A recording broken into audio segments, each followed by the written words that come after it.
un podcast de Cooperativa.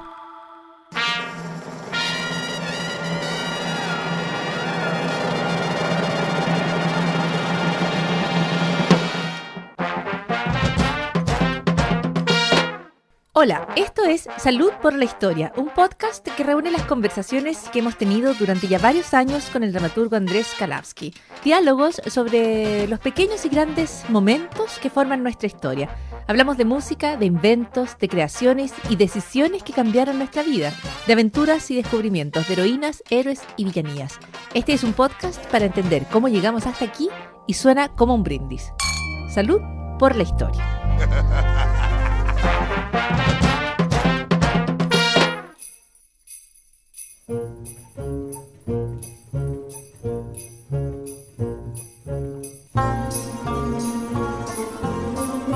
Nos tomamos unos cuantos minutos para hablar de aquello que ocurre por casualidad o accidente, el efecto dominó, el efecto mariposa, los hechos inesperados, porque también de ellos está construida la historia.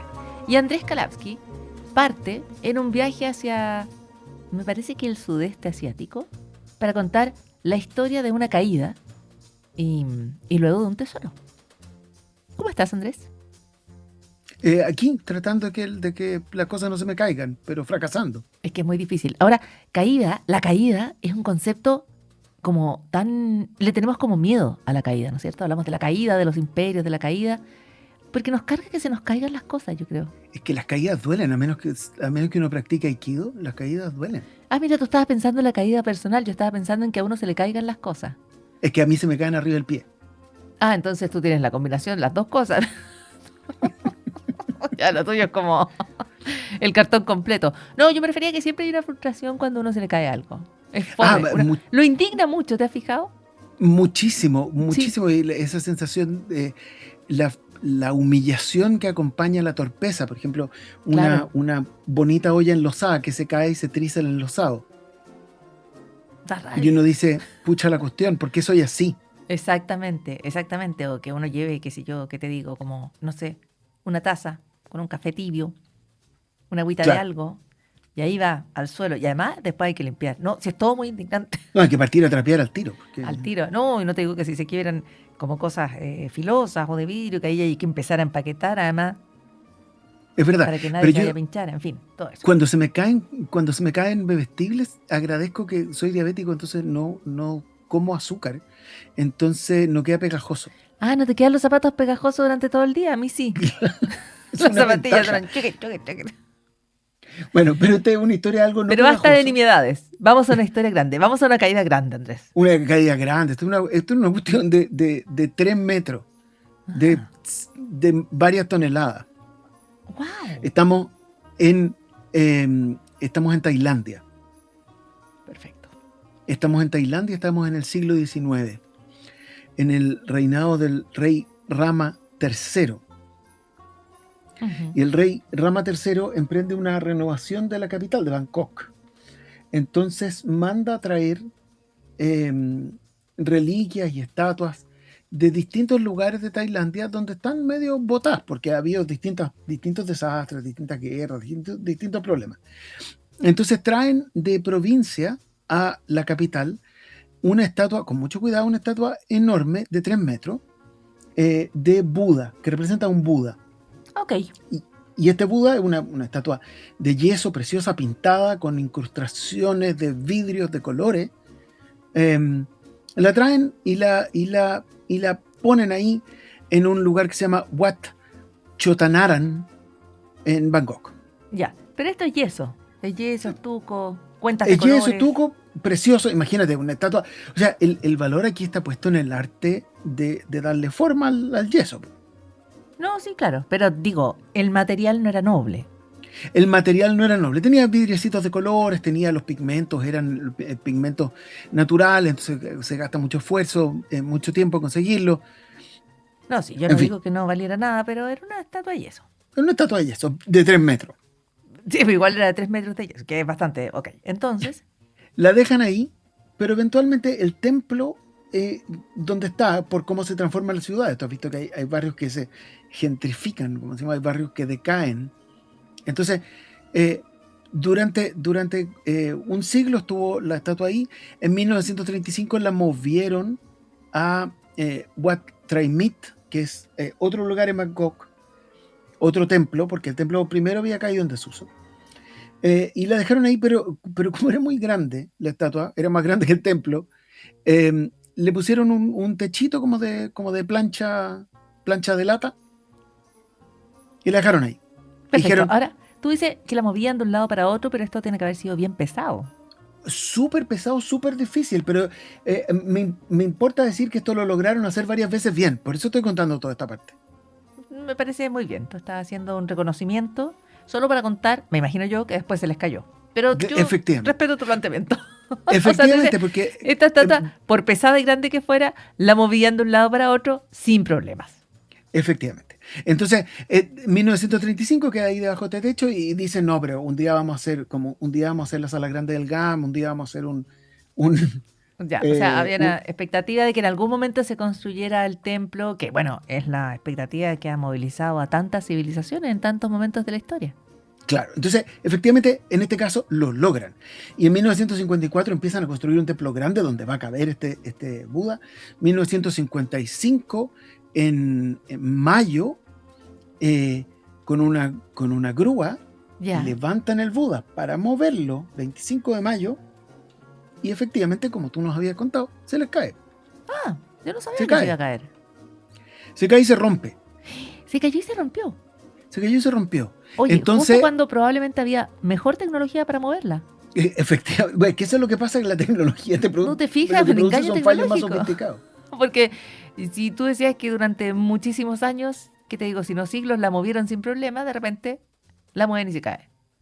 La mueven y se caen, entonces razonablemente piensa, esto es un templo, entonces hay monjes budistas aquí que esto no les parece tan feliz, porque una cosa es practicar la impermanencia y el desapego, y otra cuestión es que se te caiga la estatua de Buda que iba a ser la estrella de tu templo. Sí, pues no, claro. Entonces, como en el Tiny Desk de Catriel y Paco Amoroso, dicen, para. Para.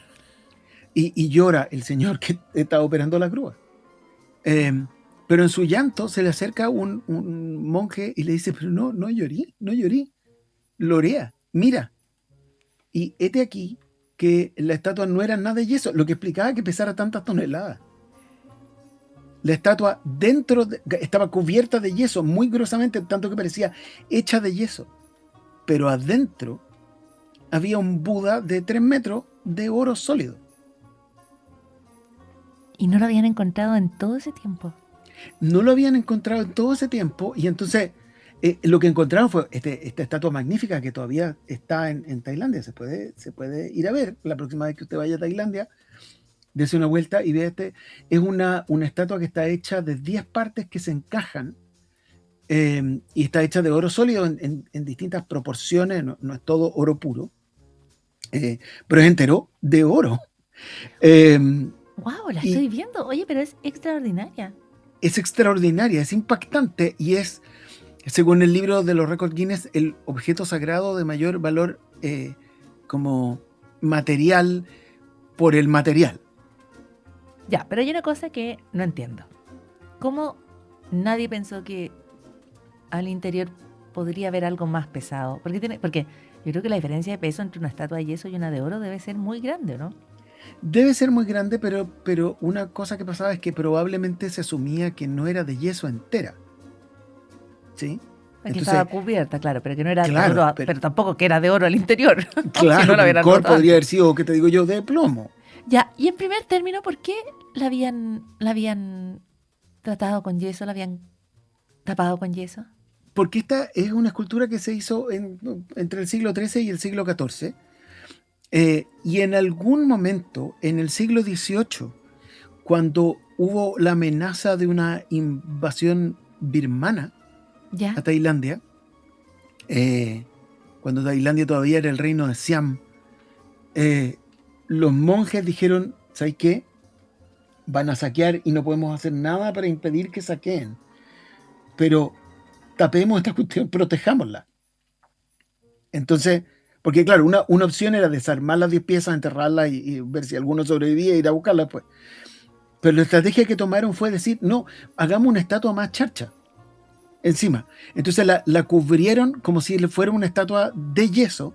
La cubrieron de yeso, la pintaron, le pusieron con mucho cuidado estos vidrios para que pareciera una estatua de yeso. Y por lo tanto nadie va a ir a saquear una estatua de yeso de 3 metros. Como si uno puede querer saquear objetos sagrados, pero una estatua de 3 metros no. Entonces, efectivamente, hubo esta invasión en 1767, saquearon el templo, pero el Buda de yeso quedó ahí. Pero la idea fue tan buena que a nadie se le ocurrió que había algo debajo. Qué extraordinario. Además pienso que para los monjes allí, porque esto es budista, ¿no? Sí. Súper, como que está lleno de lecciones. Como que deben haber Claro. hecho fila los monjes para entregar sus comentarios. O sea, la verdadera naturaleza está oculta por las apariencias. Tú eres de oro en tu interior. Para el gallo que lloraba porque la había roto, digamos. Claro, tú eres de oro en tu interior, basta que te quebremos. Ah, no. Claro. No. Sí, no, pero o El sea, no te yeso puedo explicar se la cantidad de destruye, pero, sitios. claro, lo No. externo se rompe, lo interno permanece. No, lo encuentro que toda la historia es como budista. Es entera budista y lo más peor es que el 25 de mayo de 1951 era una fecha muy significativa para el budismo en Tailandia, porque dependiendo de cómo lo calcule, estaban calculando un cumpleaños de Buda. Imagino yo que la persona que la curió y eso, allá, por el siglo que 14, decías tú. 18.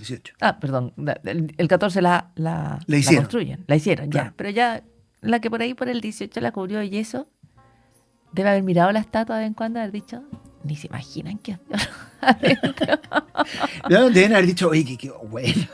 Oye, que nos quedó buena la estatua ya. Y todo esto, pero estaba pensando, yo tengo la impresión de haber visto películas o reportajes o documentales de hechos similares como durante la Segunda Guerra, como de techos, por ejemplo, que se hayan, o en distintas invasiones o conflictos, que se hayan pintado los techos, por ejemplo, de oro, para Claro. que se vieran como más rústicos, más pobres, y nadie los quisiera saquear. Claro, o sea, en distintas cosas durante la revolución cultural en China también se pintaban de rojo algunas cosas porque como que las cosas de rojo no las iban a tocar.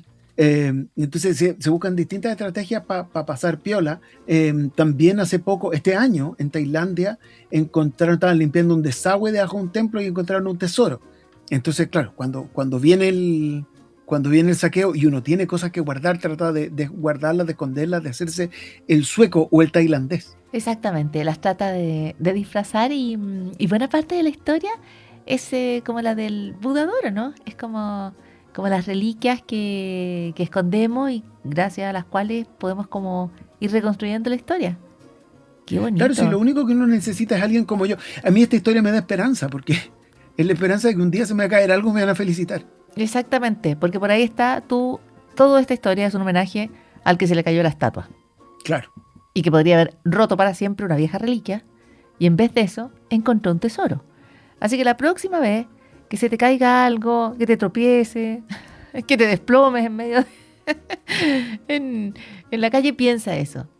Una caída puede ser en realidad un tesoro. Muy bien, Andrés. Me gusta. Es muy como de Indiana Jones tu historia. Es full Indiana Jones. Es full Indiana Jones con cruza de sitio motivacional. Exacto. Sí, me gustó mucho. Aquí hay para todo. Este puede ser, además, un podcast de autoayuda, si usted lo quiere ver así.